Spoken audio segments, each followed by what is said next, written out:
up your eyes, the sky will tell you what there is to see. Let's wake up in a brand new place, shake up everything we believe. Is it possible it's more beautiful than we dream? Is it possible it was alright here this whole time within our reach? Let me show you the world, come away with me, till you've seen for yourself every mystery. We'll learn every secret and turn every stone till there's no place we've been to that we can't call home. Let me show you the world, come away with me.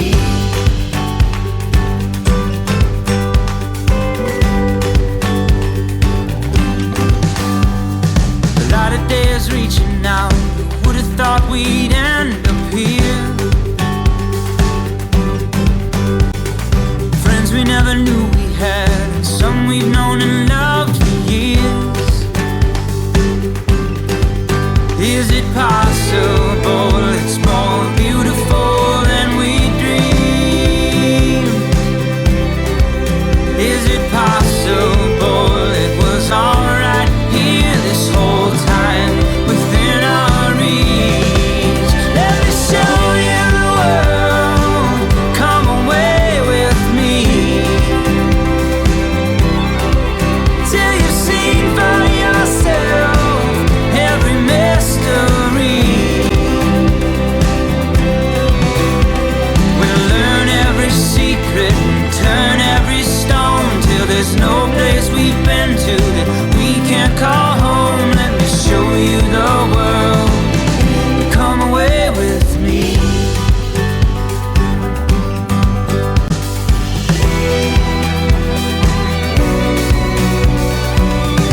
Come away with me.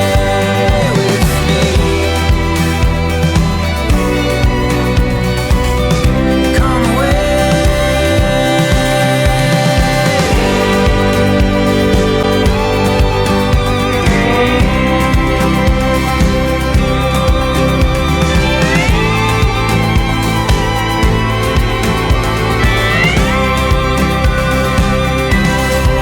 Let me show you the world, come away with me, till you've seen for yourself every mystery. We'll learn every secret and turn every stone till there's no place we've been to that we can't call home. Let me show you the world, come away with me.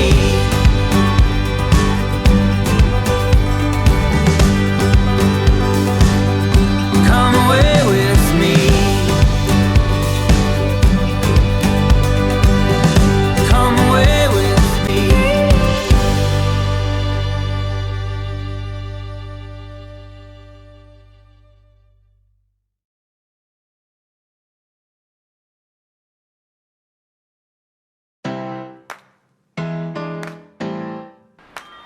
Do you know how to get here? Or here? Have you ever tasted anything like this? Or this? Maybe you just want to spend a night looking up at the stars. Spend the day shopping. Or just try something new. Whether you want to get in touch with nature or party like a local, let us do the hard work so you can have more fun. This is Touring with Collette. Come away with me, till you've seen for yourself every mystery. We'll learn every secret and turn every stone till there's no place we've been to that we can't call home. Let me show you the world, come away with me.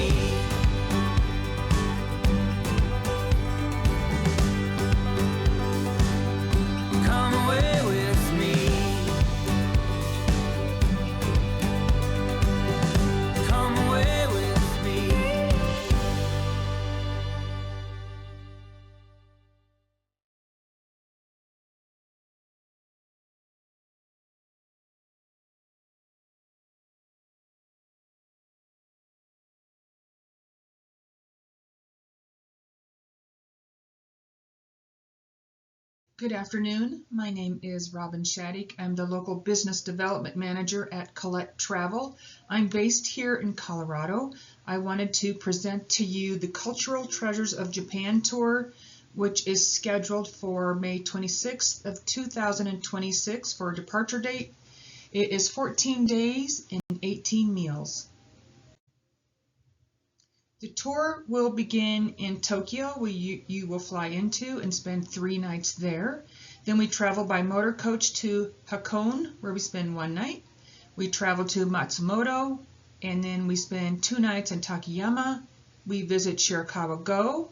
Then we travel to Kanazawa, where we will spend 2 nights. Then we travel to Kyoto, where we will spend 4 nights, and then we'll travel by high-speed train to visit Hiroshima, flying out of Osaka. The tour activity level for this specific tour is a level 3, which means you're the kind of traveler that you don't want to miss a thing, so walking around and standing for longer periods of time isn't a big deal. A moderately paced 2.5 walking tour covering several miles, hills, and uneven surfaces is not a problem for you. So we want to make sure that everybody's clear on the activity level for this specific tour. We don't want people to feel like when they go on tour that they couldn't keep up, and we don't want other travelers to feel like some attendees couldn't keep the pace of the tour. So we want everyone to be pretty sure and pretty clear on the tour activity level.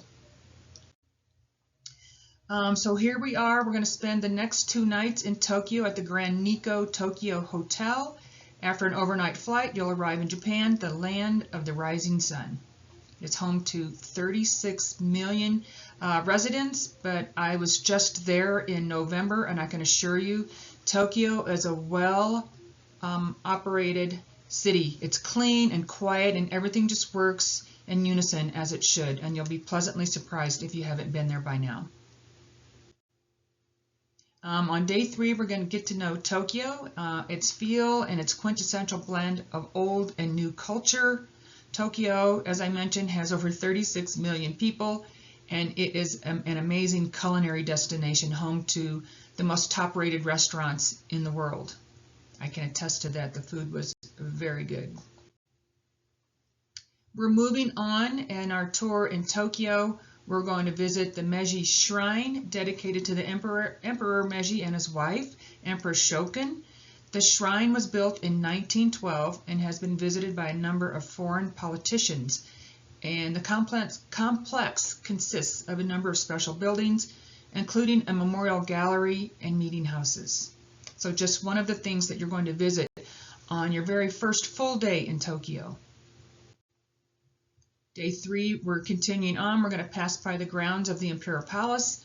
We're going to see the Niju Bridge, the well-known symbol of the Imperial Palace. And later we're going to walk through Ginza, which is a lovely neighborhood. I was just there. It is considered one of the most elegant and luxurious streets in the world. It's teeming with premier dining and entertainment, and it goes hundreds of years ago. The district was the site of a silver coin mint and was developed into a shopping district in the early 20th century. Day 4, let's begin the day exploring Asakusa, Tokyo's oldest geisha district. Geishas, if you're not familiar, are Japanese women who entertain through ancient traditions of art, dance, and song, and they are characterized by their traditional costume of a beautiful kimono and the pale oshirori makeup. Their tradition dates back to over 1,300 years. We're also going to visit the Sensoji Temple. The oldest temple in the complex was built in 645 AD. It's an astonishing place to visit. It has beautiful gardens that you can walk through, see the koi fish and the different Buddhist temples and shrines, and it's just fascinating. When I was there, we actually got to see a service of some school-age children presenting to the Buddhist monks while we were there. So it's quite a beautiful, peaceful place to see. Later in the afternoon, we're going to experience the long-standing tradition of the Japanese tea ceremony, which dates back to the 15th century. It's a specific ritual consists of preparing and serving of Japanese green tea called matcha. The ritual isn't really about the tea, it's about the care that goes into the process. The emphasis is placed on the guests, not the server. Also, later in that afternoon, you're going to enjoy some free time to explore the nearby Nakamichi Shopping Street. It's a vibrant area and the oldest shopping street in Japan. So you can see street foods, beautiful crafted candies, and Japanese souvenirs. Day 4, we're going to head over to the Tokyo National Museum, where we uncover the rich history and culture of the city. The museum has life-sized and model-scale displays of towns and buildings of old Tokyo. We're on to day 5 now, so we're going to be traveling to the lakeside resort of Hakone, renowned for its hot springs. It's also in the shadow of Mount Fuji. This town is renowned for its beautiful scenery. It hugs the shorelines of the sparkling Lake Ashi. We're also on our way to Hakone, make a stop at Akabudani, located in an active volcanic zone. It was created thousands of years ago after the explosion of Mount Hakone. The area is now dotted with active sulfur vents and hot springs. Afterwards, we're going to climb aboard the Hakone Ropeway, an aerial cable car for a breathtaking view of Mount Fuji. The aerial ropeway, similar to a gondola, takes you between mountains, and it runs at over 1,000 feet in some places. So, hope you're not afraid of heights. But here you go, up on the ropeway, which is also known as a cable car. Next, we're going to take to the deep blue waters of Lake Ashi on a cruise. The area around the lake is noted for its scenic views, hot springs, and historic sites. We're also going to stop in the charming town of Motohakone. This port town is said to have the best views of the lake and Mount Fuji. Locals and visitors alike taking the views from sightseeing boats leaving and arriving here. Moving along, day 6. We're going to begin our day in Matsumoto, a buzzing city surrounded by mountains.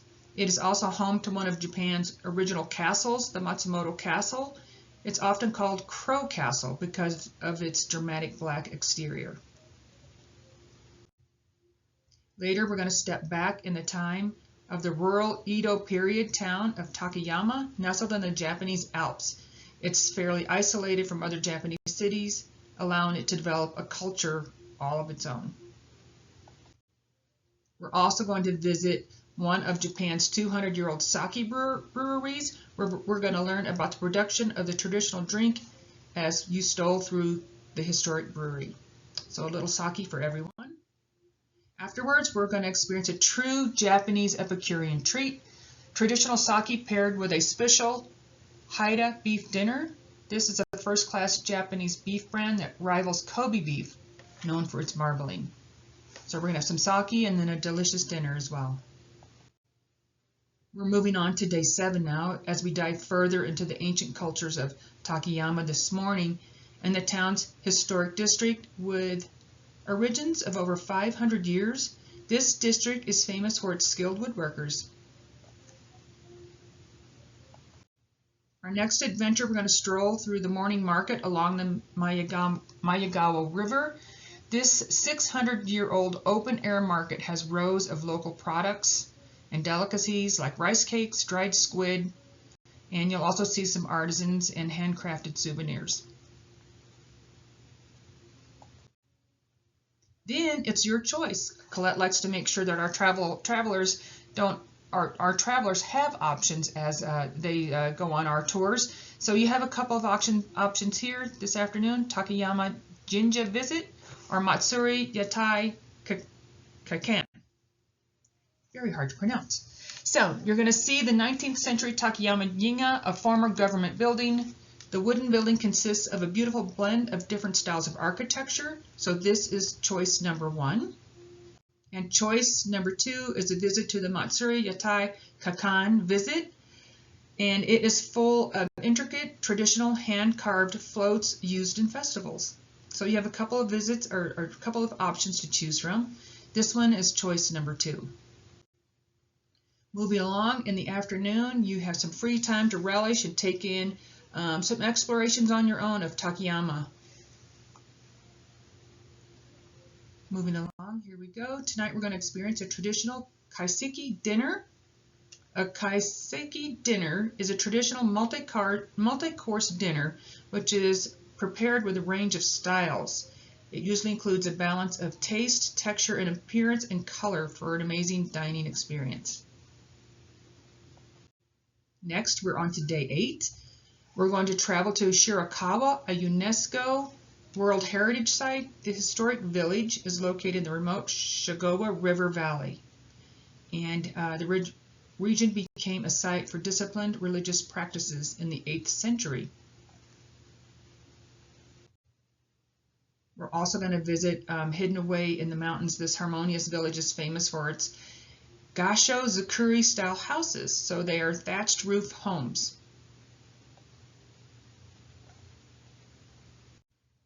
We're also going to journey to Kanazawa, the origin of gold leaf making since the 16th century.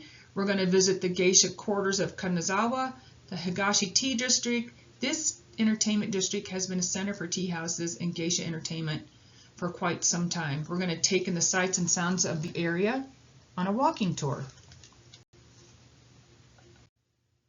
Then we're going to visit one of Japan's most breathtaking gardens, Kenroku-en, or also known as the Garden of Six Qualities. Moving along, we're on to day 9 now, so we're in Kanazawa still. We're going to visit the Samurai District. You'll get an insider's look at the former home of the Nomuras, a wealthy samurai family who served the ruling Madia family. Even the surrounding area is considered a relic of the past with its canals and cobblestone streets. This era goes back to the 16th century. We're also going to dive into the ancient craft of gold leaf making during a hands-on lesson in decorating your own lacquer box. Later in the day, we're going to venture to the center of town and take in the action of the Omiko Fish Market. It is a 300-year-old market, and it's one of the busiest and oldest in Japan.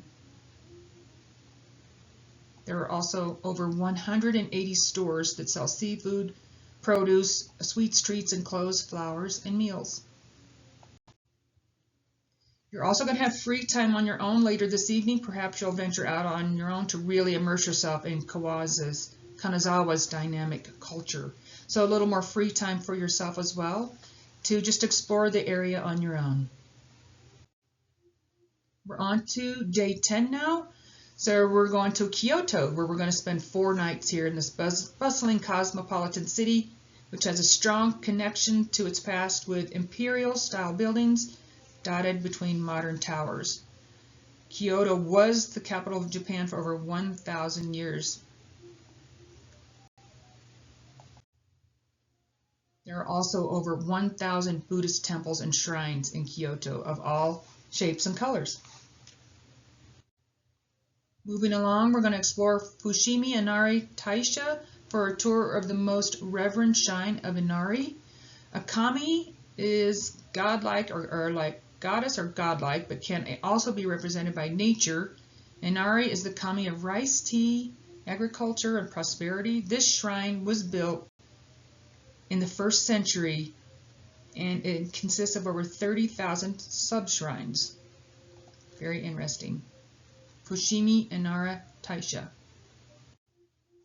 We're also going to follow the spectacular rows of orange torii, made famous in the movie Memoirs of a Geisha. They weave through the forest, leading you to the inner shrine. That's so pretty. Later, we're going to visit the Women's Association of Kyoto in a traditional Kyoto townhouse, and we're going to look into a wide array of enlightening Japanese activities guided by a knowledgeable host. You can also try your hand at making sushi and learn to fold intricate origami shapes. We're moving on to day 11 now. So this morning we're going to visit Kinkaku-ji Temple. It's a UNESCO World Heritage Site. It's also known as the Golden Pavilion. The top 2 floors are completely covered in gold leaf. And here is Zen. It's a school of Buddhist belief that focuses on rigid self-control, meditation, and an insight to the nature of life. The history dates back to the late 14th century. And once again, the remainder of the day is yours to explore on your own in Kyoto. Day 12, it's time for a fast train. We're going to visit Shinkansen.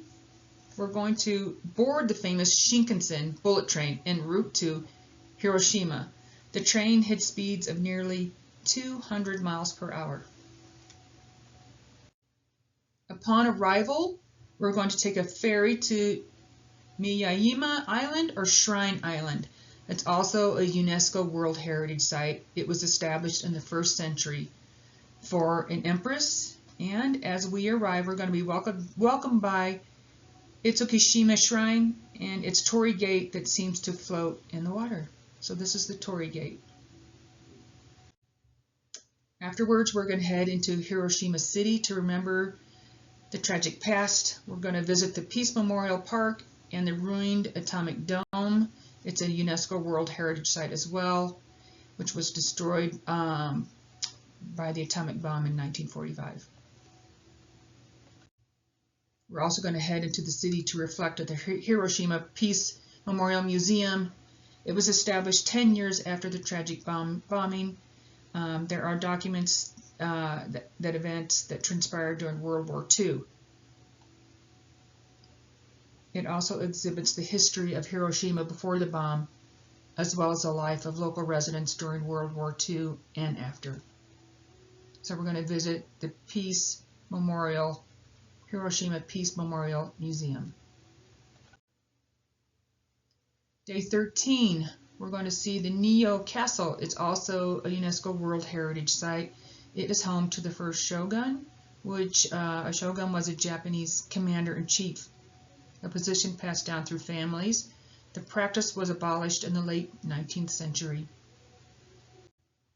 Next, we're going to visit Maramasa Nishimuraya for a lesson in the art of stenciling at a traditional Kyoto townhouse. So traditional stenciling began with a focus on fabrics and developed into a form of fine art. After that, you're going to have time to explore on your own once again. After all you've learned about Japan and Kyoto, you may spend time relaxing or set out to explore the city on your own.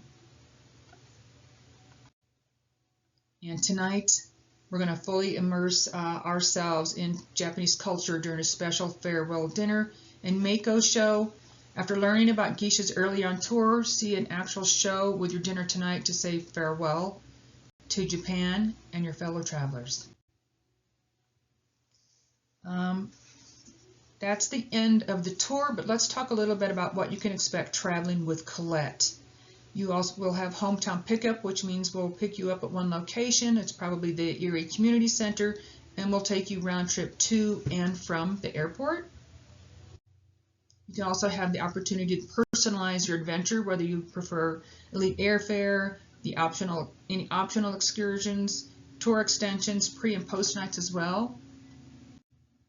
And then the No Worries Travel Protection, which follows you on tour. It provides up to 24 hours prior to departure for a full refund. No questions asked, no medical note, nothing's required from your doctor. You will get a full refund minus the cost of the waiver if you cancel up to 24 hours prior to departure. It also includes medical assistance, any type of evacuation, baggage loss, or delay.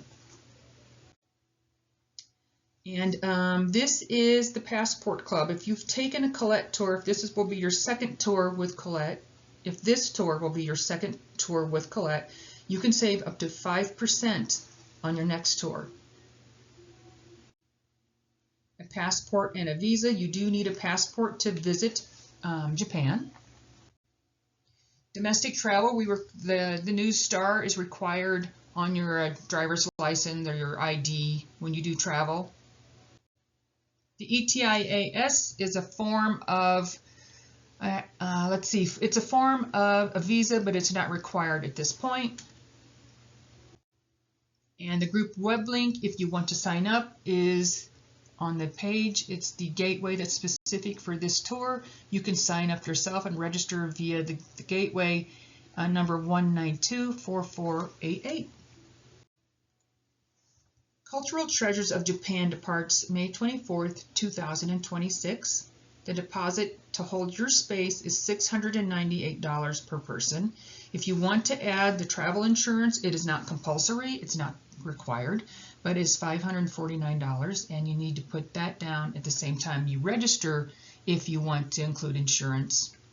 The deposit due date for this tour is November 24th, 2025. So you have quite a length of time before you have to put your deposit of $698 down, all the way through till 11/24/2025. Final payment on this tour is due February 2024, 2026. So you still have some time to think about it, some time to register, and some time to make your final payment. If you do want to join this tour, it is $8,599 for double occupancy, that is per person. And traveling as a single, it's $9,799 per person. So this is what traveling with Collette and the Erie Community Center's Cultural Treasures of Japan tour for May of 2026 looks like. Thank you so much for listening to this recording.